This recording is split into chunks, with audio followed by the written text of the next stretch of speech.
Business facilitators. अब जैसे नाम ही बता रहा है कि फैसिलिटेट मतलब किसी चीज़ को फैसिलिटेट करना, उसे फैसिलिटीज प्रोवाइड करना ताकि स्मूथ फंक्शनिंग हो सके, है ना। अब जब हम किसी बिजनेस फैसिलिटेटर की बात करते हैं, सबसे पहले बेटा हमें ये अंडरस्टैंड करना बहुत ज़रूरी है कि एक बिजनेस इन सब फैसिलिटेटर्स के बिना अधूरा है। कैसे? I will give you an example.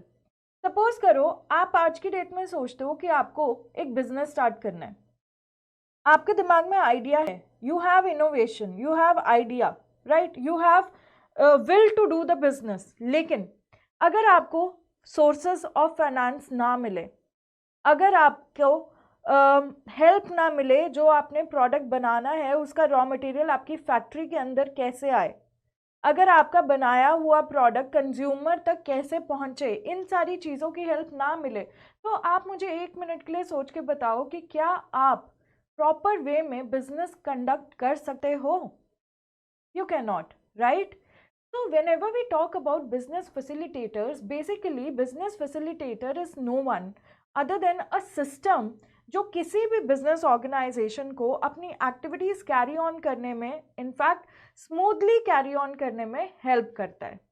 तो when we talk about business facilitator, agriculture sector में अगर हम देखें, वी हैव नबार्ड जो फार्मर्स को, कॉटेज इंडस्ट्रीज को, रूरल एरिया में ऑपरेट करने वाले लोगों को फाइनेंस प्रोवाइड करता है।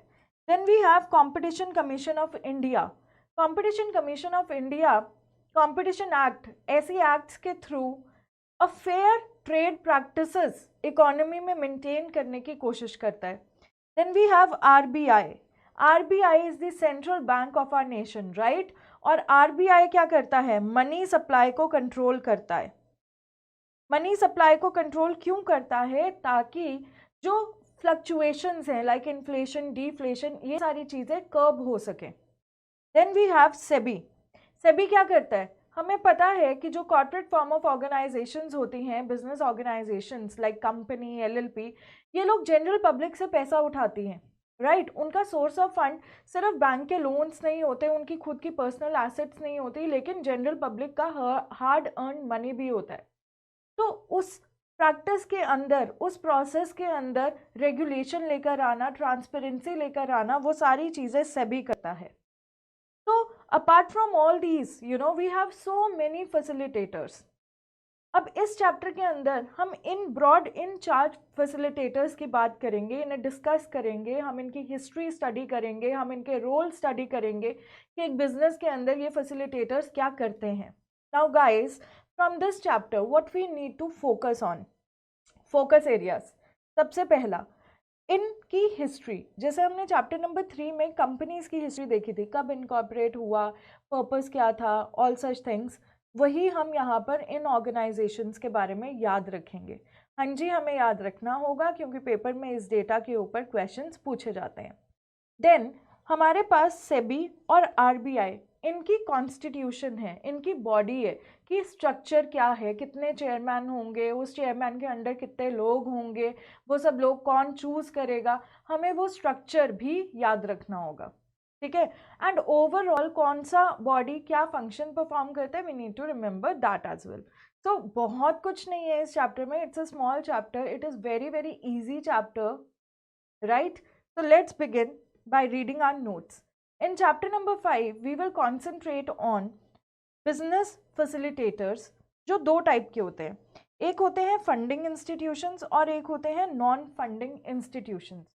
नॉन फंडिंग इंस्टीट्यूशंस के अंदर आता है आपका RBI, SEBI, CCI and IRDAI, और फंडिंग इंस्टीट्यूशन में आता है नबार्ड।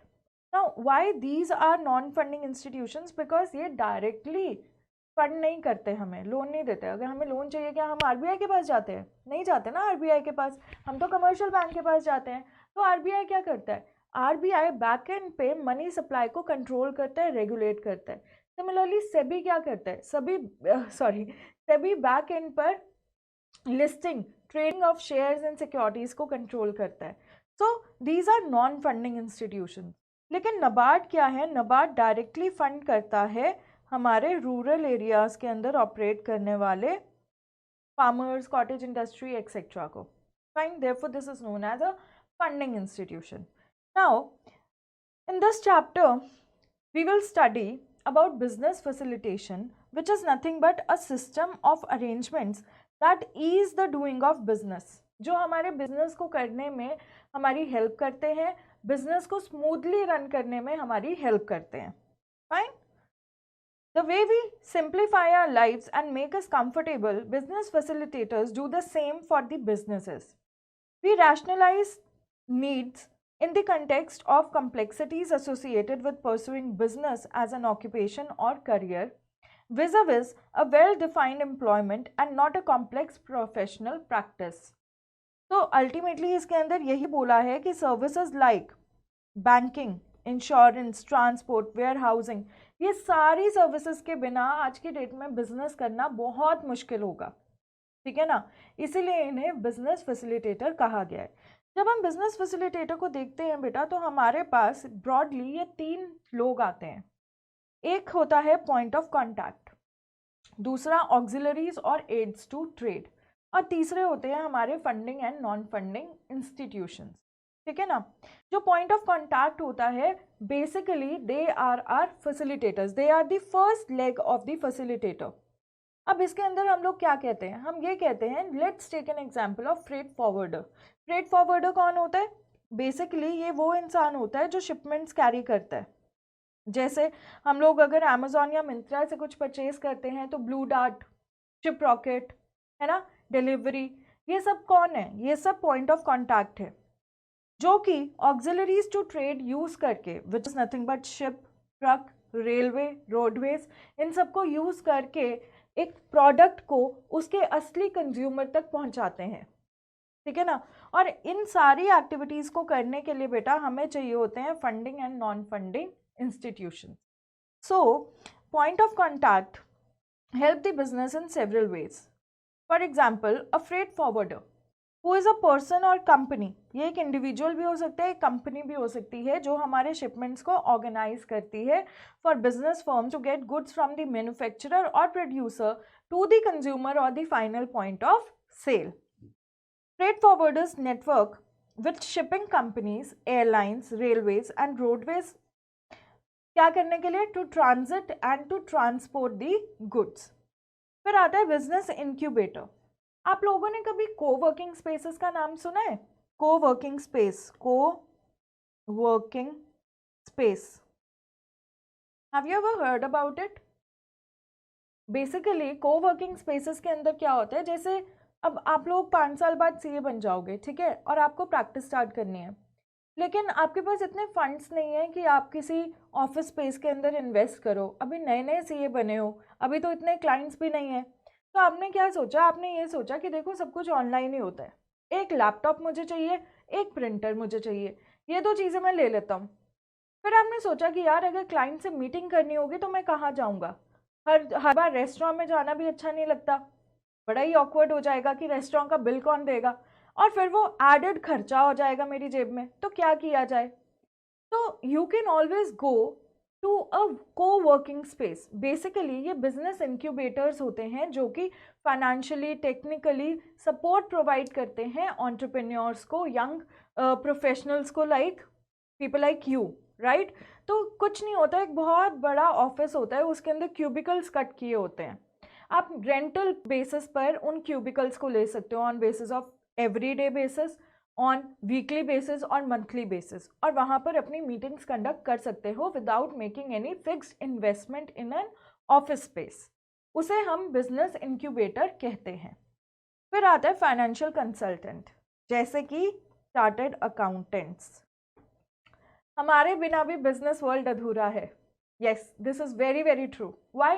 क्योंकि किसी भी बिजनेसमैन को, आप अगर बिजनेस फैमिली से हैं तो आप अपने पापा मम्मा से भी पूछ सकते हो कि किसी भी बिजनेस की जो बैकबोन होती है, that is incomplete without a good financial advisor. क्योंकि फाइनेंशियल एडवाइजर वो इंसान होता है जो आपको बताएगा कि आप कहाँ से सस्ते दाम में पैसा प्रोक्योर कर सकते हो और कौन से अच्छी रिटर्न्स देने वाले प्रोजेक्ट्स में उस पैसे को लगा सकते हो, right. So it is our job of chartered accountants. And then we have merchandiser. Merchandiser मतलब ट्रेडर. जो कि होलसेलर भी हो सकता है, रिटेलर भी हो सकता है, जो हमारे प्रोडक्ट्स को कस्टमर तक पहुंचा रहा है, ठीक है ना। So this was all about point of contact, जो कि फर्स्ट स्टेप है बिजनेस फैसिलिटेशन में। Then how can government act as a business facilitator? Now government एक बहुत ही इंटरेस्टिंग फिनोमिना है ना। कभी कभी तो हमें ऐसा लगता है कि यार गवर्नमेंट तो हमारे लिए ही सोचती है, और कभी कभी लगता है कि नहीं यार ऐसा नहीं है, हमारे बारे में नहीं सोचती, है ना। हम लोग हमेशा कंफ्यूज रहते हैं कि गवर्नमेंट कर क्या रही है। लेकिन अगर मैं आपसे बिजनेस पॉइंट ऑफ व्यू से बात करूं तो गवर्नमेंट एक बहुत बड़ा हेल्पिंग हैंड है हर बिजनेसमैन के लिए। कैसे, अभी पढ़ेंगे। India's freedom fighters did not merely fight for political independence of India. They had a long-term vision of India's economic development. And if you can recall, आपने हिस्ट्री में भी पढ़ा होगा, 1991 में न्यू इकोनॉमिक पॉलिसीज आई थी। इनफैक्ट ऐसी policies के पीछे बहुत सारे लोगों का हाथ था, जैसे doctor Manmohan Singh, right. So all such people who were the economist, they had a very broad vision. उन्हें पता था कि उनका गोल क्या है और वो किस विजन के साथ इन चीज़ों को ले डाउन कर रहे हैं।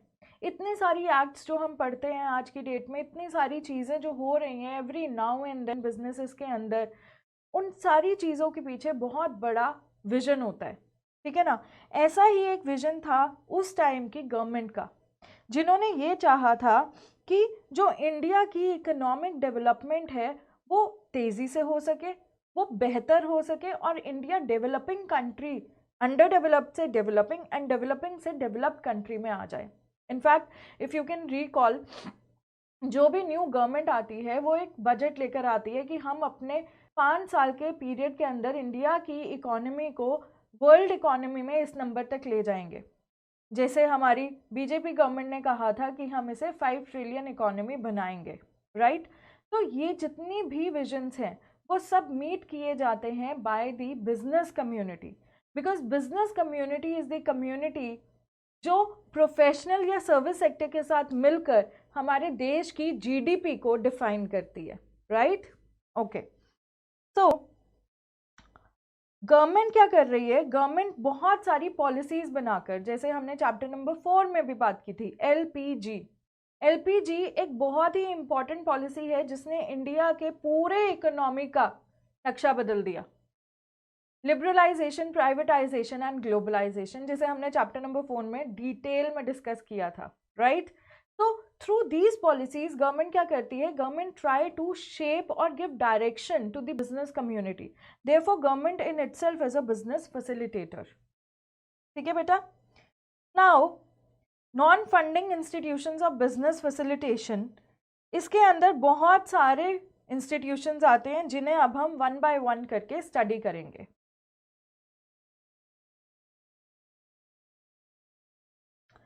RBI, reserve bank of India, right. RBI हम सबको पता है that is the central bank of our nation, apex bank of our nation. RBI करता क्या है? बिल्कुल सही, आप बोलोगे नोट छापता है, करेंसी क्रिएट करता है। लेकिन क्या आरबीआई ये करेंसी अपने मन से क्रिएट करता है जब उसका दिल करे? आरबीआई के गवर्नर का मूड अच्छा है तो आज बहुत सारे 2000 के नोट छाप दिए, आज मूड अच्छा नहीं है तो फिर करेंसी रोक दी, छापी नहीं, ऐसा होता है? नहीं। आरबीआई जो मनी क्रिएट करता है या मनी जनरेट करता है, वो जनरेट करता है on the basis of various policies and on the basis of current economic situation, right. Apart from this RBI क्या करता है? Yes, it is bankers bank. कभी भी किसी भी कमर्शियल बैंक को अगर पैसे की ज़रूरत है तो वो आरबीआई के पास जाएगा। अगर हमें पैसों की ज़रूरत हो तो क्या हम आरबीआई के पास जा सकते हैं डायरेक्ट? नहीं, हम नहीं जा सकते। हम हमेशा कमर्शियल बैंक के पास जाएंगे पर आरबीआई के पास नहीं जाएंगे। और क्या करता है आरबीआई? आरबीआई हमारे देश के फॉरेन एक्सचेंज रिजर्व्स का कस्टोडियन है। मतलब जब हम किसी फॉरेन करेंसी के अंदर एक्सचेंज करते हैं, जैसे हमने यूएसए के अंदर कुछ एग्रीकल्चरल प्रोड्यूस एक्सपोर्ट किया, वहाँ से हमें पैसा आएगा। अब वहाँ से जो हमें पैसा आएगा वो डॉलर में आएगा, वो रुपीज़ में नहीं आएगा। तो ये जो फॉरेन एक्सचेंज है ये आरबीआई के पास सारा जमा होता है, उनके पास जाकर कलेक्ट होता है। जब हम वेस्टर्न यूनियन मनी में जाकर अपना पैसा एक्सचेंज करवाते हैं तो वो जितनी भी फॉरेन करेंसी होती है वो वापस से आरबीआई के पास जाकर जमा करवाई जाती है। तो आरबीआई ओवरऑल बहुत सारी एक्टिविटीज़ करता है जिसे हम देखेंगे, लेकिन उससे पहले what we need to look at is कि आरबीआई बना कब? क्या ये हमेशा से इंडिया में था? So, if we talk about RBI, RBI was established on 1st April 1935. It was established on 1st April 1935. You will have to speak it out with me. अगर आप नहीं बोलोगे आपको याद नहीं होगा, पेपर में याद नहीं आएगा। तो मेरे साथ दोबारा बोलो, RBI was established on 1st April 1935. RBI जो भी फंक्शंस करता है, जो भी एक्टिविटी करता है, that is as per the RBI act of 1934। 1934 में आरबीआई एक्ट बनी थी। 1935 में आरबीआई एस्टैब्लिश हुआ था। कहाँ पर एस्टैब्लिश हुआ था? कोलकाता में, जिसे हम पहले कैलकाटा के नाम से जानते थे। लेकिन 1937 में आरबीआई कैलकाटा से शिफ्ट होकर मुंबई चला गया परमानेंटली। आज की डेट में RBI is in Mumbai. RBI के रीजनल ऑफिसेज अलग अलग जगह पर है, लेकिन जो इसका हेडक्वार्टर है वो मुंबई में ही है। हमें ये 3 डेट्स याद रखनी होंगी। क्या डेट्स हैं ये? Speak out with me. 1934 में आरबीआई एक्ट बना, 1935 में RBI as an institution establish हुआ, और 1937 में आरबीआई कोलकाता से शिफ्ट होकर मुंबई चला गया। ठीक है, so we have 1934, 1935 and 1937. ठीक है, चलो। Now the Reserve Bank of India was established on 1st April 1935. Yes, I know I am repeating it again and again, but you have to also rewind all these things in your mind along with me. तभी आपको याद रहेगा। Paper में जब कर रहे होगे तो मेरी यही बातें आपको याद आएंगी बार बार। So established on 1st April 1935 in accordance with provisions of RBI Act 1934. Though originally privately owned, since nationalization in 1949, RBI is a fully owned by the Government of India. Central office of RBI was initially established in Calcutta, और उसके बाद वो 1937 में move होकर कहाँ चला गया? मुंबई चला गया। RBI's affairs are governed by Central Board of Directors. The board is appointed by Government of India in keeping with the RBI Act. RBI Act में सेंट्रल गवर्नमेंट को पावर दी गई है कि आप RBI के बोर्ड ऑफ डायरेक्टर्स को elect कर सकते हो। रोल क्या है RBI का? RBI का रोल ये है कि RBI एपेक्स मॉनेटरी इंस्टीट्यूशन है। ठीक है, it is the highest authority in India. It plays an important role in strengthening, developing and diversifying countries' economic and financial structure. It is responsible for maintenance of economic stability and assisting the growth of the economy. It is India's eminent public financial institution given the responsibility of controlling the money supply or monetary policies. मतलब जो हम CRR, SLR, interest rates आए दिन अखबारों में पढ़ते हैं, ये सारी चीज़ें गवर्न की जाती हैं आरबीआई से. It acts as an advisor to the government. It acts as a friend, philosopher, guide to commercial banks. India being an emerging economy, RBI हमेशा इन्फ्लेशनरी ट्रेंड्स को कंट्रोल करने की कोशिश करता है ताकि वो सारे सेक्टर्स, चाहे वो प्राइमरी है, सेकेंडरी है, टर्शरी है, उन सारे सेक्टर्स को बेटर फाइनेंशियल गाइडेंस प्रोवाइड कर सके. In fact it also plays a vital role in giving the priority to sectors like agriculture, export, small scale industry, and it helps to provide the credit at cheap rates to such organizations. It has also to protect the market for government securities and channelize credit in directions which are directed towards the growth of our nation. बहुत ज़्यादा English हो गई. Overall RBI हमारे देश के financial sector का मालिक है. ठीक है, फंक्शंस क्या है आरबीआई के? सबसे पहला, issue of currency, banker to the government, RBI government की सारी ट्रांजैक्शंस को असिस्ट करता है, पब्लिक डेट को मैनेज करता है, ट्रेजरी बिल्स को बेचता है गवर्नमेंट के बिहाफ पर, सेंट्रल गवर्नमेंट स्टेट गवर्नमेंट को एडवांस देता है। RBI also acts an advisor to the government, right, सिर्फ पॉलिसीज बनाने में नहीं लेकिन इकोनॉमिक इश्यूज को सॉल्व करने में भी। आरबीआई का जो गवर्नर होता है वो बहुत ही पढ़ा लिखा इंसान होता है। बैंकर्स बैंक है RBI.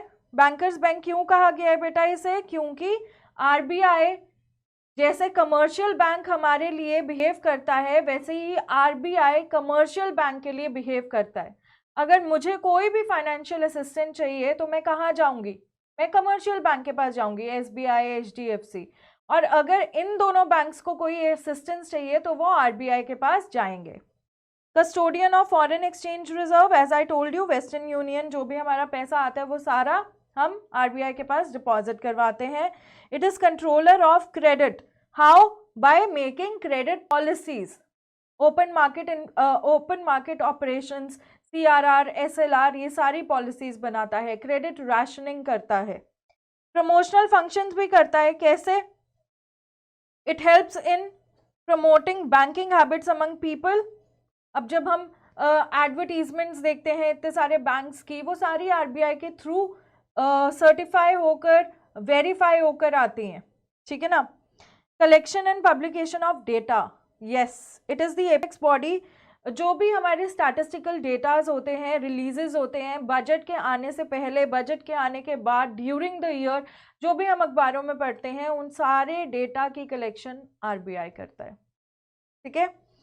RBI's role in business facilitation, now we are studying कि आरबीआई एक बिजनेस फैसिलिटेटर है, ये एक नॉन फंडिंग इंस्टीट्यूशन है। तो ये ऐसा क्या करता है कि ये बिजनेस फैसिलिटेटर बन जाए? ठीक है, हमने पढ़ा कि उसकी हिस्ट्री क्या है, हमने पढ़ा कि वो ओवरऑल इकोनॉमी के लिए क्या कर रहा है, लेकिन बिजनेस कम्युनिटी के लिए RBI specially out of the box जाकर क्या कर रहा है? Let's read it. सबसे पहला, आरबीआई करेंसी पॉलिसी बनाता है। The RBI is responsible for monetization of the economy and in the recent context of demonetization or remonetization too. Demonetization आप सबको याद होगी 2008 में हुई थी, हम सबकी जिंदगी पलट गई थी, है ना। रातों रात पूरी दुनिया इधर उधर घूम रही थी, बैंक में पैसा जमा कराना है, बैंक से पैसा निकालना है, करना क्या है। तो आई एम श्योर आप लोग बहुत छोटे हो गए उस टाइम पे, it's like 12 years back, but you should ask your parents कि उस टाइम पर हुआ क्या था। Now, adequate money supply is critical for the functioning of the economy. All the factor incomes in a modern economy are in fact money incomes. Businesses' revenue too is monetized. Moreover, RBI also oversees the availability of foregoing currency to facilitate overseas business transactions. It plays an important role in determining the exchange rates of the currency, right? फिर आता है credit policy. RBI सिर्फ businesses को fund नहीं करता, वो मतलब RBI directly businesses को फंड नहीं करता, लेकिन अपनी क्रेडिट पॉलिसीज के थ्रू कमर्शियल बैंक को गाइड करता है कि वो कैसे बिजनेसेस को फंड कर सकते हैं। इनफैक्ट अगर आपने कभी बजट नहीं सुना ना, तो अभी फरवरी में बजट रिलीज होगा, तो उसे सुनना, आपको पता चलेगा कि आरबीआई का कितना बड़ा रोल है। बहुत बार बजट में जो फाइनेंस मिनिस्ट्री होती है वो अलग अलग सेक्टर्स ऑफ बिजनेस कम्युनिटी के लिए क्रेडिट राशनिंग करते हैं, कोटा ऑफ क्रेडिट रखते हैं। जैसे अगर उन्हें लग रहा हो कि हेल्थ सेक्टर को बहुत ज़्यादा पैसे की ज़रूरत है, तो वो हेल्थ सेक्टर के लिए अलग से बजट असाइन करते हैं। अब ये जो असाइनिंग ऑफ बजट है, कौन से सेक्टर को कितना जाना चाहिए, वो पैसा कहीं झाड़ पे तो लगेगा नहीं, सरकार अपनी मर्जी से तो पैसा छाप नहीं सकता। तो ये सारी चीज़ें उन्हें बैक एंड पर कौन फीड करता है, कौन डेटा प्रोवाइड करता है कि बजट बन सके? आरबीआई, ठीक है। A small reduction in SLR, CRR और bank rate can put huge funds at disposal for the commercial banks for lending it to the business और सर्विस सेक्टर्स, ठीक है।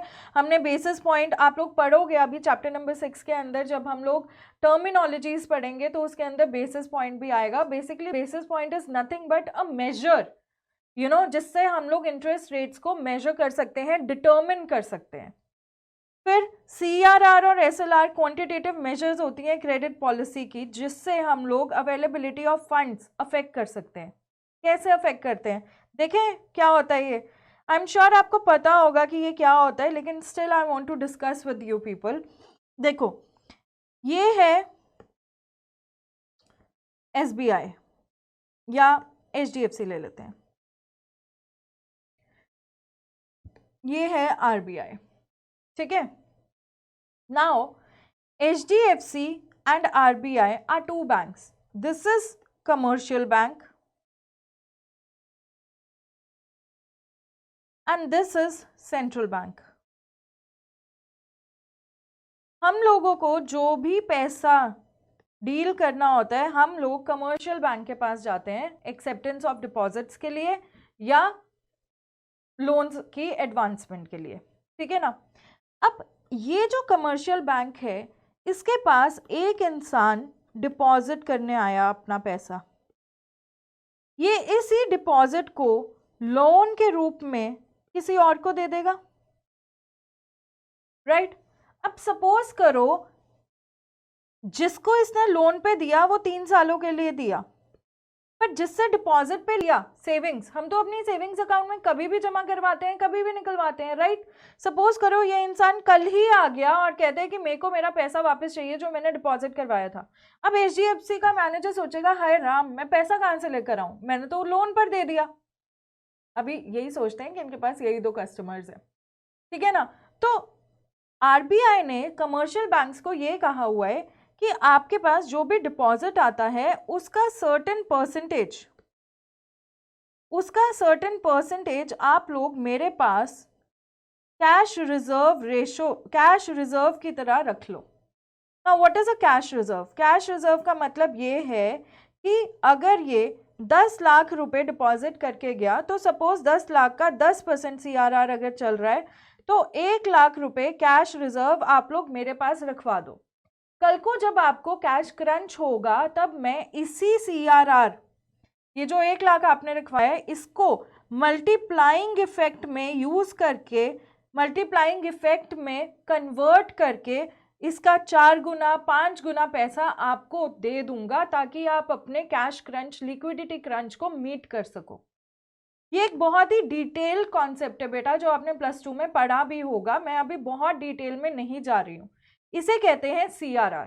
लेकिन RBI बड़ा स्मार्ट है। RBI ने कहा अगर इन सब ने रोज मेरे पास आना शुरू कर दिया तो भैया मैं कहाँ से पैसा लाऊंगा। तो RBI ने बोला कि देखो, आप कुछ परसेंटेज तो मेरे पास जमा करवाओ, उसे CRR कहेंगे, और कुछ अपने पास भी रखो जिसे हम SLR कहेंगे, स्टैट्यूटरी लिक्विडिटी रेशियो। मतलब अपने पास परसेंटेज ऑफ डिपॉजिट का सर्टेन अमाउंट रखो, जो कि कैश के फॉर्म में हो, गोल्ड के फॉर्म में हो, सिक्योरिटीज के फॉर्म में हो, जो हाथों हाथ बिककर लिक्विड कैश में कन्वर्ट हो सके, ठीक है ना। ये है CRR और SLR। सोचो अगर RBI ये परसेंटेजेस बढ़ा दे, तो कमर्शियल बैंक के पास जो डिपॉजिट आया उसका ज्यादा पोर्शन वो रिजर्व की तरह रखेगा, तो उसके पास ज्यादा पैसा बचेगा नहीं लोगों को लोन के रूप में देने के लिए। लेकिन अगर RBI इन परसेंटेजेस को घटा देगा, तो फिर कमर्शियल बैंक के पास बहुत सारा पैसा होगा लोन्स के रूप में लोगों को देने के लिए। And these are 2 important tools जिससे हम लोग इन्फ्लेशन या डिफ्लेशन इकोनॉमी में कंट्रोल करते हैं। हम मतलब RBI कंट्रोल करता है, ठीक है। सिमिलरली बैंक रेट का भी यही इशू है, या कह लो फिनोमिना है, ठीक है। रेपो रेट क्या होता है, रिवर्स रेपो रेट क्या होता है, ये सारी चीजें हम लोग चैप्टर नंबर 6 में डिटेल में डिस्कस करेंगे। अभी के लिए let us just read the concept. Repo rate is the rate at which banks borrow money from RBI against pledging or sale of government securities to RBI। Basically commercial bank को पैसा चाहिए, वो RBI के पास जाएगा और उसे कहेगा तुम मेरे पास जो गवर्नमेंट सिक्योरिटीज पड़ी है वो खरीद लो और मुझे पैसा दे दो। कल को मैं ये पैसा वापस करके एक स्पेसिफाइड रेट पर, जो हम आज तय करेंगे, उस रेट पर वापस करके तुमसे अपनी सिक्योरिटीज ले जाऊंगा, ठीक है ना। वैसे ही रिवर्स रेपो रेट होता है। Reverse repo rate is the rate of interest offered by RBI। RBI कह रहा है कि तूने मेरे पास ज्यादा पैसा रखवाया हुआ है, इसीलिए मैं तेरे को इंटरेस्ट दूंगा एट रिवर्स रेपो रेट, ठीक है। उसके बाद आरबीआई हेल्प करता है in development of financial system. See, finance is the life blood of business. अगर बिजनेस के पास पैसा नहीं है तो तुम बिजनेस नहीं कर सकते। And a well developed financial system is regarded as sine qua non, मतलब absolute imperative, absolute important for economic development. The financial system typically comprises financial institutions, financial instruments, and financial market. RBI may be regarded as the heart of financial system. It oversees the functioning and outreach of commercial banks as well as non-banking finance, जैसे Muthoot finance.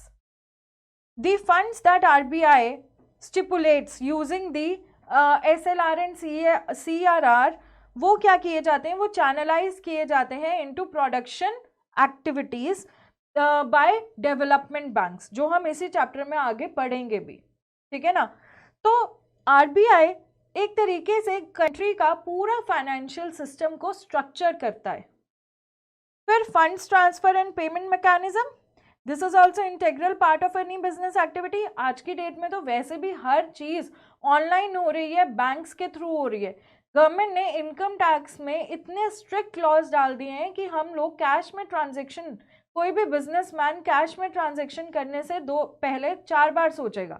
GST में डाल दिया कि GST काटना ही है, यहाँ पे bank में डाल दिया कि अगर बैंक के थ्रू पेमेंट नहीं हुई है तो बताओ, आपको पूरा चिट्ठा देना पड़ेगा कि कैश में पेमेंट कहाँ गई। तो all such things, are done to bring transparency and to prevent malpractices, prevent corruption, prevent black money. Making and receiving payments is an integral part of any economic transaction. In a modern economy, one may envisage paper-based and digital payments and fund transfer mechanism. हम लोग NEFT, RTGS ऐसी terms use करते हैं। वो सारी terms कहाँ से आती हैं? RBI की innovation से आती हैं, right? So RBI plays a very vital role in the formation, in the processing, in the operations of any business entity. Therefore, it is a very important business facilitator. क्यों? Because it provides money which is equivalent to life of a business.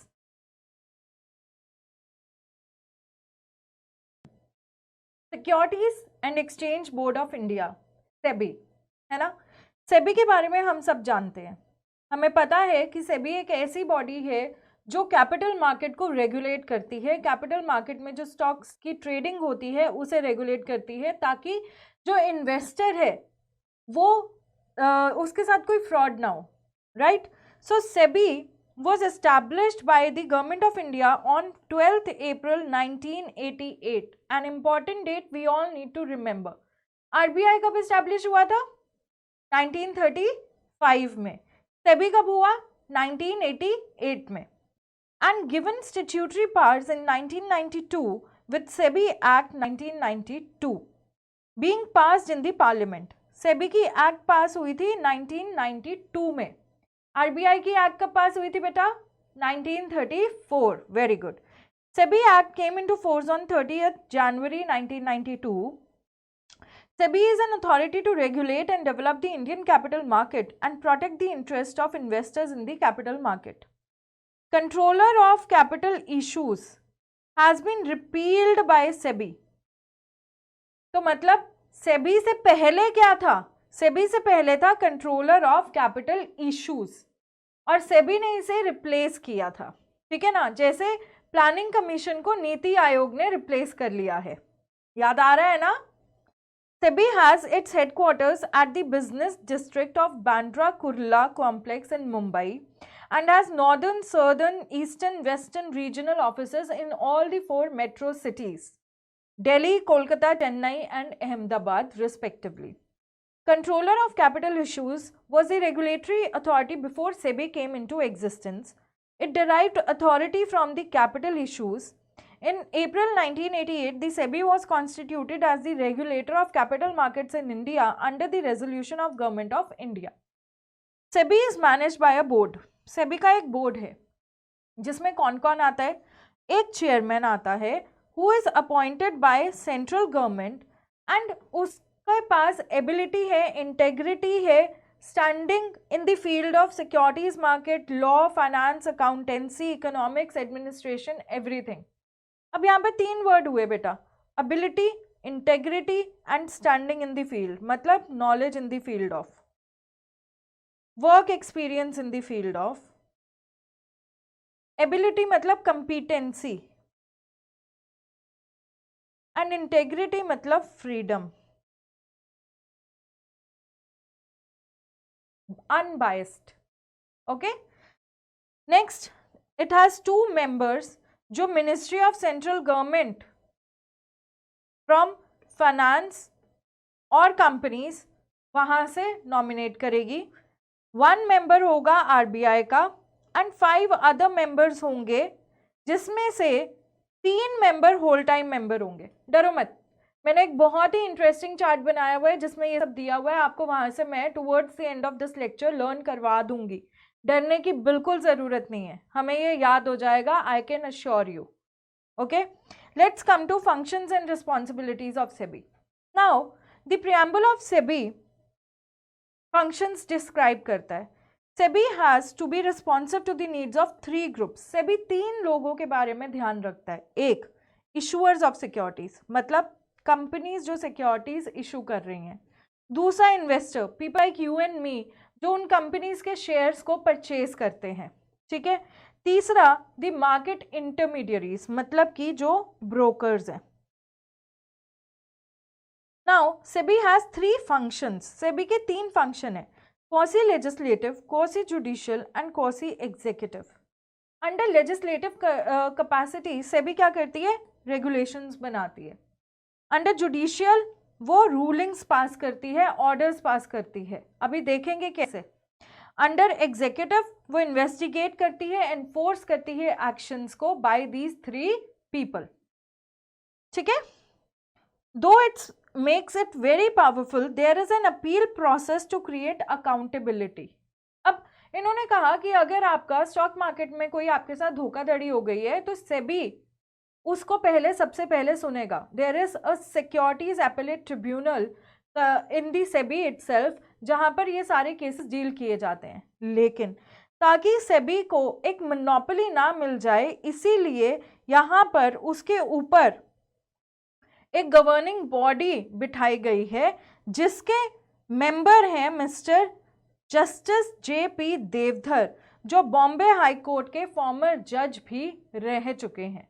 क्या हमें ये याद रखना है? बिल्कुल याद रखना है, मैं करवाऊंगी याद, मुझ पे भरोसा रखो। ठीक है। अभी बस रीडिंग करेंगे, समझेंगे, थोड़ा आउटलुक लेंगे, ओवरव्यू लेंगे कि सेबी करता क्या है, मेरी बातें आपको याद रहेंगी। बाकी जो इम्पॉर्टेंट चीज़ें जो हमें रट्टा लगानी है वो मैं रट्टा लगवाऊंगी। A second appeal lies directly to the supreme court, मतलब सिक्योरिटीज एपेलेट ट्रिब्यूनल के बाद सीधा सुप्रीम कोर्ट के पास जा सकता है आपका केस, आपको हाई कोर्ट, डिस्ट्रिक्ट कोर्ट के पास जाने की ज़रूरत नहीं है। SEBI has taken a very proactive role in streamlining disclosure requirements to international standards। अब पावर क्या है सेबी की? पावर बहुत सारी हैं। To approve bylaws of stock exchange, to require stock exchange to amend their bylaws, inspect the books of accounts, inspect the books of account of financial intermediary। पहले तो जो स्टॉक एक्सचेंजेस हैं जैसे बॉम्बे स्टॉक एक्सचेंज, इनकी books of accounts भी SEBI investigate कर सकता है। उसके बाद जो फाइनेंशियल इंटरमीडियरीज हैं, मतलब जो ब्रोकर्स हैं, उनकी बुक्स ऑफ अकाउंट्स भी सेबी इंस्पेक्ट इन्वेस्टिगेट कर सकता है। To compel certain companies to list their shares in 1 और मोर स्टॉक एक्सचेंजेस, वो कंपेल कर सकता है कंपनीज को कि देखो तुम्हारी कंपनी बहुत ज़्यादा पैसा उठा रही है मार्केट से, हम तुम्हें कंपेल करते हैं, तुम्हें हमारी बात माननी पड़ेगी कि तुम्हें अपने शेयर्स को लिस्ट करवाना पड़ेगा हमारे सिक्योरिटीज एक्सचेंज बोर्ड के पास। ठीक है, तो ये पावर है उनके पास।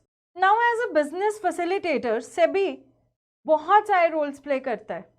सबसे पहला रोल है टू डेवलप कैपिटल मार्केट, ताकि वहाँ पर फेयर ट्रेड प्रैक्टिसेस हो सके, ना इन्वेस्टर के साथ कोई धोखा हो, ना इशूअर के साथ कोई धोखा हो, और ना ही ब्रोकर्स की कमीशन मारी जाए। Now development of India's capital market is the sole responsibility of SEBI, market for the corporate issues of capital, it facilitates public offering of capital by company. जैसे हम बात करते हैं ना, इनिशियल पब्लिक ऑफर कंपनी करती है, आईपीओ जनरेट करती है, प्रॉस्पेक्टस बनाती है, ये सारी चीजें सेबी क्या करता है, सुपरवाइज करता है, ओवरव्यू लेता है इन सारी चीजों की। Thus, these companies are able to access the capital market for their funding requirements. It also oversees the subsequent trading. यही नहीं, कंपनी से एक बार किसी ने शेयर खरीद लिया, उसके बाद जब वो आगे किसी और इंडिविजुअल को बेच रहा है, इन सब की ट्रेल सेबी रखती है। सो सेबी अल्टीमेटली क्या करता है, it coordinates with the market developers and regulates the entire market. Fine, so this was all about SEBI. अब जैसे कि मैंने आपको प्रॉमिस किया, हम इसे रीड करेंगे और लर्न करेंगे। तो चलते हैं हम अपने चार्ट पर। ये चार्ट आपके नोट्स में दिया हुआ है, so you don't have to worry about it, you don't have to make it. आप बस मेरे साथ रिपीट करो अपने दिमाग में, बोल बोल के करोगे तो ज़्यादा ध्यान रहेगा, ज़्यादा याद रहेगा। सबसे पहले क्या था, कंट्रोलर ऑफ कैपिटल इशू, जिसे सेबी ने रिप्लेस किया। कंट्रोलर ऑफ कैपिटल इशू को सेबी ने रिप्लेस किया। सेबी एक्ट आई थी 1992 में और सेबी बना था 1988 में। तो what we have to remember, SEBI was established in 1988, SEBI act came in 1992, 4 साल बाद। सेबी का जो बोर्ड है उसके अंदर बहुत सारे मेंबर्स हैं। बहुत सारे मेंबर्स में सबसे पहले एक चेयरमैन है। ये जो चेयरमैन है ये एबल होना चाहिए, इंटेग्रल होना चाहिए और इसके पास नॉलेज होनी चाहिए इन the field of finance, law, security market, accounts, economics and administration. इस चेयरमैन के अंडर 2 ऑफिशियल्स आते हैं सेंट्रल गवर्नमेंट के, 2 सेंट्रल गवर्नमेंट के ऑफिसर्स आएंगे। उसके बाद एक आरबीआई का ऑफिसर होगा, ठीक है। सो it is like this, 1 chairman, 2 officials of central government, 1 official of RBI and then 5 other officers. In 5 officers में से 3 कम से कम होल टाइम होने चाहिए और बाकी 2 होल टाइम नहीं भी होंगे तो चलेगा, ठीक है। तो क्या है, एक चेयरमैन, 2 ऑफिशियल सेंट्रल गवर्नमेंट के, 1 ऑफिशियल आरबीआई का और 5 अदर ऑफिसर्स होने चाहिए, जिसमें से 3 ऑफिसर होल टाइम होंगे। Fine, at least 3 should be whole time officers. उसके बाद हमने देखा था कि सेबी क्वासी जुडिशियल पावर भी रखती है and under quasi judicial power SEBI के पास सिक्योरिटीज अपीलेट ट्राइब्यूनल होता है। जो सिक्योरिटीज अपीलेट ट्राइब्यूनल है इसके अंदर 3 मेंबर्स होते हैं। It is just like a court. इसके अंदर 3 मेंबर्स होंगे। उन 3 मेंबर्स का लीडर होगा मिस्टर जस्टिस जे.पी. देवधर, जो कि बॉम्बे हाई कोर्ट के क्या रह चुके हैं, जज रह चुके हैं, ठीक है, फॉर्मर जज ऑफ बॉम्बे हाई कोर्ट। और सिक्योरिटीज अपीलेट ट्रिब्यूनल की जो अपील है वो सीधा कहाँ जाएगी, सुप्रीम कोर्ट के पास जाएगी, हाई कोर्ट या डिस्ट्रिक्ट कोर्ट के पास नहीं जाएगी, ठीक है। याद हो गया, ये चार्ट याद रखना है हमने। पावर्स जो है वो मुझे पक्का पता है, क्वेश्चन में आएंगे, तुम रीड करके बता दोगे कि ये किसकी पावर है, आई am sure about it. Quasi judicial में ये ऑर्डर्स देते हैं, क्वासी लेजिस्लेटिव में ये क्या करते हैं, रेगुलेशंस बनाते हैं, एंड क्वासी एग्जीक्यूटिव के अंदर they administer and oversee and supervise the functions of all the stock exchanges. 3 लोगों का सेबी ध्यान रखता है, investor, issuer and intermediary. Simple है ना।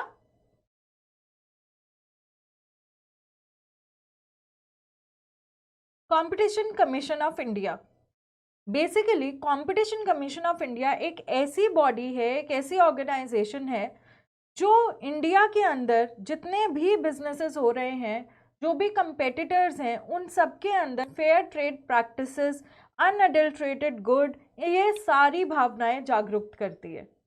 बेसिकली कंपटीशन का अगर हम मतलब समझने की कोशिश करें तो कंपटीशन मतलब कॉन्टेस्ट, राइट, एक हेल्दी कॉन्टेस्ट।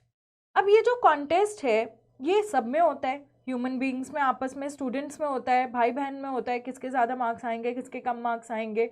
बिजनेस ऑर्गेनाइजेशन में कंपटीशन होता है कि अगर मैं भी चिप्स बना रहा हूँ और बेच रहा हूँ और मेरा कंपेटिटर भी, तो हम अपने प्रोडक्ट के बेसिस पर कैसे compete करें कि मेरा प्रोडक्ट ज़्यादा बिके और मेरे कंपेटिटर का कम बिके, राइट। तो जब भी हम कंपटीशन की बात करते हैं, कंपटीशन का सबसे ज़्यादा फायदा होता है कि एक कंज्यूमर को बहुत ज़्यादा variety of goods and services मिलते हैं, जिसमें से वो चूज कर सकता है कि उसकी नीड्स एंड वांट्स को क्या सेटिस्फाई कर रहा है। कंपटीशन की अगर बात की जाए तो कंपटीशन 2 टाइप्स का है, एक direct competition and another is indirect competition. Now when we talk about direct competition के अंदर products that perform same function, they compete with each other.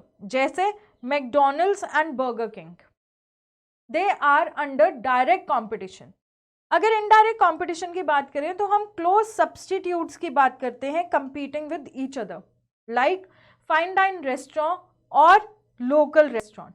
जैसे चंडीगढ़ के अंदर we have ताज, तो ताज का कंपटीशन होगा चंडीगढ़ के अंदर ही अगर कोई कैफे है से टोनिनो, इसके साथ local restaurant with fine dine. तो यहाँ पर क्या हो रहा है, यहाँ पर क्लोज सब्स्टिट्यूट्स की बात हो रही है और यहाँ पर सेम फंक्शन या सेम प्रोडक्ट की बात हो रही है, या कह लो परफेक्ट सब्स्टिट्यूट की बात हो रही है, ठीक है ना, fine. So direct and indirect competition. अब ये जो कंपटीशन कमीशन ऑफ इंडिया है, ये कंपटीशन को रेगुलेट कैसे करता है, through an act called competition act 2002। ये जो कंपटीशन एक्ट 2002 है, this was the game changer in the business community. We will look at it कि how it change the game. पहले let's read the basics. Competition is a contest between organisms, animals, individuals, groups, etc. in the context of business. Competition is the best means of ensuring that the common man has access to the broadest range of goods and services, as I have already told you, at the most competitive prices. Now, competition जो है वो 2 type का है, एक direct competition है और एक indirect competition है. There should be free and fair competition in the market to get the following benefits. Encourages innovation, efficiency, punishes the laggards, boosts choice, improves quality, reduces cost, ensures availability of goods in abundance, right? तो supply यहाँ पर ज़्यादा रहती है। Now, before moving to Competition Act, पहले हम पढ़ते हैं CCI के बारे में। बेटा जो CCI है, that was established by central government in October 2003. This commission is a body corporate having a perpetual succession and common seal. CCI consists of a chairman, एक चेयरमैन है और 6 मेंबर्स हैं, तो एक चेयरमैन प्लस 6 मेंबर्स जो central government ही appoint कर रही है। It is the duty of commission to eliminate practices having adverse effect on competition. Adverse negative competition को eliminate करो, promote करो competition, healthy competition, protect the interest of consumers and ensure freedom of trade in the markets of India. The commission is also required to give opinion on competition issues on reference received from a statutory authority established under any law and to undertake competition advocacy, create public awareness and impart training of competition issues. So much of heavy word, right? कुछ नहीं, simple. Competition commission of India market के अंदर healthy competition को promote करती है, consumers के interest को protect करती है। 2 बातें बस आपने याद रखनी है। अक्टूबर 2003 में ये एस्टैब्लिश हुआ था। एक चेयरमैन 6 ऑफिसर्स के साथ काम करता है, पूरी कमीशन को चलाता है। नाउ क्या ऑब्जेक्टिव्स हैं सीसीआई के? सबसे पहला, to prevent practices having adverse effect on competition, जो हमने ऊपर पढ़ा। दूसरा, to promote and sustain competition in the markets, which is healthy competition, to protect interest of consumers and to ensure freedom of trade. Nothing new? Okay. Now, CCI as a business facilitator. जब हम CCI को as business facilitator देख रहे हैं, तो हम क्या कह रहे हैं? आप खुद सोचो, एज बिजनेस फैसिलिटेटर ये क्या कर रहा है, ये आपको एक हेल्दी एनवायरनमेंट दे रहा है जहां पर आप सही ट्रेड प्रैक्टिसेस के चलते अपने प्रोडक्ट को ग्रो कर सकते हो, अपने बिजनेस को आगे लेकर जा सकते हो। तो CCI protects businesses from other businesses unfair practices and penalizes the erring entities too. जो entities गलत काम कर रही है उसे penalize भी करता है। It promotes competition by preventing abuse of dominance by a market player. Dominance नहीं बनने देता, सारे players को equal chance मिलता है अपने प्रोडक्ट को बेचने का। Fine, so healthy equity competition. Now, this Competition Commission of India has a competition law that governs everything, and that is known as Competition Act 2002. Under this act, क्या होगा? इस act में malpractices prevent होंगी. It will prevent practices having an appreciable adverse effect on the competition. It will promote and sustain competition. It will ensure freedom of trade. और MRTP commission, याद है add भी आती होती थी कि अगर प्रोडक्ट के ऊपर MRP नहीं लिखा हुआ तो मत खरीदो, बॉटल की सील टूटी हुई है तो मत खरीदो, एडल्ट्रेटेड गुड्स है मत खरीदो। वो कहाँ से आता है? वो इसी एक्ट की गाइडलाइंस में से आता है। Competition Act 2000 provides establishment of this body ताकि वो ड्यूटीज, फंक्शंस, पावर्स परफॉर्म कर सके। तो अगर हम ड्यूटीज की बात करें तो रोल क्या है? रोल ये है कि वो मार्केट को, it will make the markets work for benefit and welfare of the consumer. It will ensure healthy and fair competition in the business operations. It will implement competition policies ताकि हम better utilisation of resources कर सकें। It will develop and nurture effective relations and interactions with sectorial regulators to ensure smooth alignment of sectorial regulatory laws in tandem with the competition law.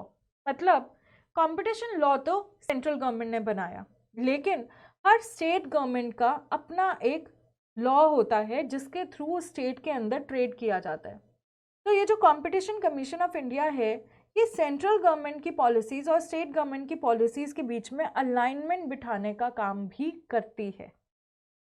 Effectively carry out competition and spread the information on the benefits of competition among all stake holders to establish and nurture competition culture in Indian economy. ठीक है, अब फटाफट मुझे dates याद करवाओ, देखूं जरा आपको याद है या नहीं। RBI कब एस्टैब्लिश हुआ था? 1935। सेबी कब एस्टैब्लिश हुआ था? 1988 में। और कंपटीशन कमीशन ऑफ इंडिया कब एस्टैब्लिश हुई थी? 2003 में। कंपटीशन एक्ट कब आया था? 2002 में। वेरी गुड, ये चीजें हमें याद रखनी है। ठीक है,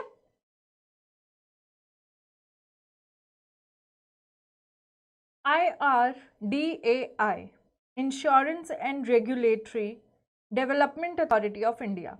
ठीक है, insurance regulatory and development authority of India, नाम ही बता रहे हैं, इंश्योरेंस सेक्टर को रेगुलेट करती है और डेवलप करती है। ठीक है, तो it is an autonomous apex statutory body. Now anything which is a statutory body operates through an act which regulates and develops the insurance industry in India. It was constituted under IRDAI Act 1999 and duly passed by the Parliament. The IRDA Act 1999 allows private players to enter the insurance sector in India besides a maximum foreign equity of 26% in private insurance company having operations in India. मतलब India के अंदर operate करने वाले private insurance sector के अंदर आप लोग foreign equity maximum 26% की होल्ड कर सकते हो। The insurance bill raised the FDI limit in insurance sector to 49%. It serves as an authority to protect the interest of holders of policies, regulate, promote and ensure orderly growth of insurance industry in the nation. IRDAI role is to protect rights of policy holders and they provide registration certificate to life insurance companies and responsible for renewal, modification, cancellation and suspension of this certificate. मतलब हम certificate provide भी करेंगे, modify भी करेंगे, renew भी करेंगे, suspend भी कर सकते हैं। मिशन स्टेटमेंट क्या है इस अथॉरिटी की? सबसे पहला मिशन है to protect the interest of and secure fair treatment to policy holders. Policy holders का इंटरेस्ट सिक्योर करना, पॉलिसी होल्डर्स को फेयर ट्रीटमेंट प्रोवाइड करना। To bring about speedy and orderly growth in the insurance industry for the benefit of common man and to provide long term funds for accelerating growth of the economy। बेटा जो हम insurance policies करवाते हैं वो पैसा कहाँ जाता है? वो पैसा फर्दर इन्वेस्ट किया जाता है in various securities, in various mutual funds, in various projects of this nation. ठीक है, to set, promote, monitor and ensure high standards of integrity, financial soundness, fair dealing and competence to those it regulates, to ensure speedy settlement of genuine claims, to promote fairness, transparency and orderly conduct in financial market dealing with insurance, to take action where such standards are inadequately or ineffectively offered or enforced, to bring about optimum amount of self-regulation in day-to-day working of the industry। तो basically insurance से related जो भी चीज़ें हैं, policy holders, insurance companies, businesses, उन सब के interest को प्रोटेक्ट करना, प्रमोट करना इंश्योरेंस सेक्टर को, ये रोल है IRDAI का। नाउ IRDAI के कुछ ड्यूटीज़ हैं, कुछ पावर्स हैं और कुछ फंक्शंस हैं। ठीक है ना।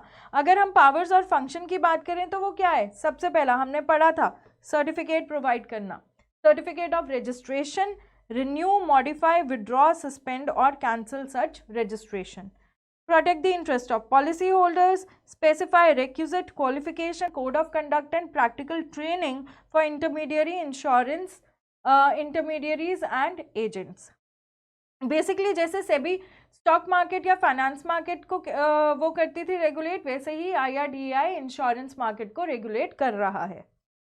तो these are the functions, I am sure you can just read them, कुछ ज़्यादा नहीं है इसके अंदर। एज बिजनेस फैसिलिटेटर ये क्या कर रहा है? ये रेगुलेट कर रहा है और डेवलप कर रहा है इंश्योरेंस इंडस्ट्री को। It is serving as an authority to protect the interest of insurance policy holders. It disseminates a lot of information for the benefit of policy holders। ठीक है ना। इतनी ज़्यादा जो हमें एड्स दिखाई जाती हैं, न्यूज़पेपर में पब्लिकेशंस आती हैं, वो सारी इंफॉर्मेशन ये डिसेमिनेट करता है अपने स्टैटिस्टिकल डेटा के बेसिस पर। So this is all about your IRDAI। Now let's move ahead and look at funding institution.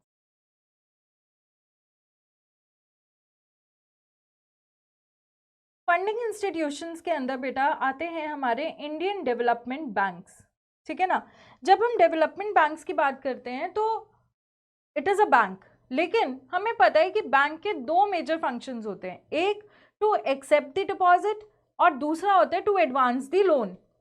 जो डेवलपमेंट बैंक्स होते हैं वो सिर्फ एक फंक्शन करता है, that is to advance the loan. ये डिपॉजिट्स एक्सेप्ट नहीं करते। So development banks are those financial institutions that provide funds and financial assistance to new and upcoming business enterprises. Development banks are distinguishable from commercial banks. Unlike commercial banks, they do not accept the deposits. They draw their resources from government and other promoting agencies. ठीक है ना। और इन्हें हम purveyors of credit भी कहते हैं। Please mark it. Paper के अंदर purveyors of credit पे क्वेश्चन आया हुआ है। While discussing the role of RBI as bank facilitator, पहले हमने कहा था कि बैंक फैसिलिटेटर्स जो होते हैं वो क्या करते हैं? वो SLR और CRR के थ्रू फंड्स को मार्केट के अंदर, इकोनॉमी के अंदर फ्लोट करवाते हैं या रिस्ट्रिक्ट करवाते हैं। राइट नाउ डेवलपमेंट बैंक्स भी SLR और CRR जैसे ही टूल्स की मदद से फंड्स को रिलीज करते हैं। In India the genesis of development bank may be traced to the setting up of Industrial Financial Corporation of India in 1948। 1948 में FICI incorporate हुआ था, जहां से ये पूरी story of development banking start हुई। The setup of Industrial Credit and Investment Corporation of India ICICI 1955 में बना। This was the second largest development bank. लेकिन आज की डेट में ये डेवलपमेंट बैंक नहीं है, ये कमर्शियल बैंक बन चुका है। एंड IDBI, जो आज कमर्शियल बैंक बन चुका है. It came in 1964.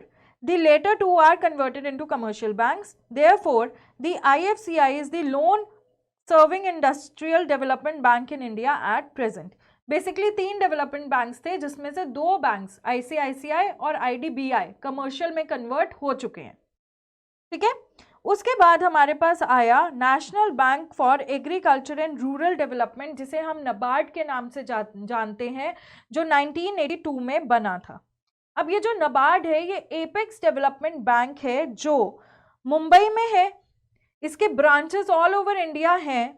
The bank has been entrusted with matters concerning policy, planning, operations in the field of credit for agriculture and other economic activities in rural areas. हम नबार्ड को ज़्यादातर agriculture के साथ ही associate करते हैं, लेकिन बेटा नबार्ड सिर्फ एग्रीकल्चर की बात नहीं कर रहा. नबार्ड रूरल एरिया के अंदर जो छोटी छोटी handloom industries, cotton industries, cottage industries हैं, उन सब की भी बात करता है, उन सबको भी असिस्टेंस प्रोवाइड करता है. ठीक है. Now, NABARD has been instrumental in grounding rural and social innovations and social enterprises in the rural hinterlands. It has in the process partnered with about 4,000 organizations in grounding many of such interventions. Basically, NABARD आज की date में 4,000 से भी ज़्यादा organisations के साथ जुड़ा है और रूरल एरिया की डेवलपमेंट के अंदर जुटा हुआ है. The organization had developed a huge amount of trust capital in the 3 decades of work with rural communities. ठीक है ना. ये डेवलपमेंट करता है cottage industry, small industry, village industry और अदर रूरल इंडस्ट्रीज की. It reaches out to allied economies and supports and promotes integrated development. Allied economies के अंदर ware housing is one of the biggest sector. NABARD discharges its duty by undertaking following roles. It is apex financial agency in the funding institutions. जैसे non funding में RBI था. Takes measures towards institution building for improving absorptive capacity of credit delivery system. तो ये credit delivery system setup करता है, rehabilitation scheme setup करता है, ताकि कभी भी रूरल एरिया में होने वाले ऑपरेशंस को फाइनेंस की कमी ना महसूस हो. Coordinates the rural financing activities of all institutions engaged in development work at the field level and maintains liaison with Government of India, central also and state government as well. RBI के guidance में ही ये काम करेगा. Undertakes monitoring and evaluation of projects. NABARD refinancing भी करता है, NABARD development करता है और इंस्टीट्यूशंस की, जैसे मैंने आपको बताया था कि 4,000 से ज़्यादा इंस्टीट्यूशंस के साथ ये काम कर रहा है. ये अपने जो इंस्टीट्यूशंस हैं उन्हें मॉनिटर भी करता है, रेगुलेट करता है, ट्रेनिंग फैसिलिटीज़ प्रोवाइड करता है. बहुत सारे कोऑपरेटिव बैंक्स जो हैं उनके साथ भी असिस्टेंस प्रोवाइड करने में हेल्प करता है. तो नबार्ड बेसिकली क्या कर रहा है, नबार्ड हमारे जो रूरल एरियाज हैं उन्हें फाइनेंस कर रहा है. फाइन. और नबार्ड का एक बहुत ही इम्पॉर्टेंट प्रोग्राम है जिसने नबार्ड को बहुत ज़्यादा गुडविल प्रोवाइड की, वो ये था SHG bank linkage programme. Basically इसके अंदर इन्होंने क्या किया था, इन्होंने सेल्फ हेल्प ग्रुप्स बनाए थे. जैसे रूरल एरिया में विमेन है, ठीक है ना, तो इन्होंने बोला था कि आप अपनी फैमिली की फाइनेंशियल असिस्टेंस में हेल्प करो. आप घर में ही मिर्ची पीसो, पापड़ बनाओ. इनफैक्ट अगर आप लिज्जत पापड़ की कभी हिस्ट्री पढ़ो तो it is such a beautiful story of such women जिन्होंने घर में बनाई हुई चीज़ों को कमर्शियलाइज किया और आज इतने बड़ी कंपनी में कन्वर्ट कर दिया. सो all such financial assistance has led to the formation of SHG groups, self-help groups, which constitutes mainly of poor women जो अपने इंडियन टूल से, इंडियन आर्ट से फाइनेंसिंग और GDP की तरफ लेकर जा रही है हमारे रूरल इंडिया को.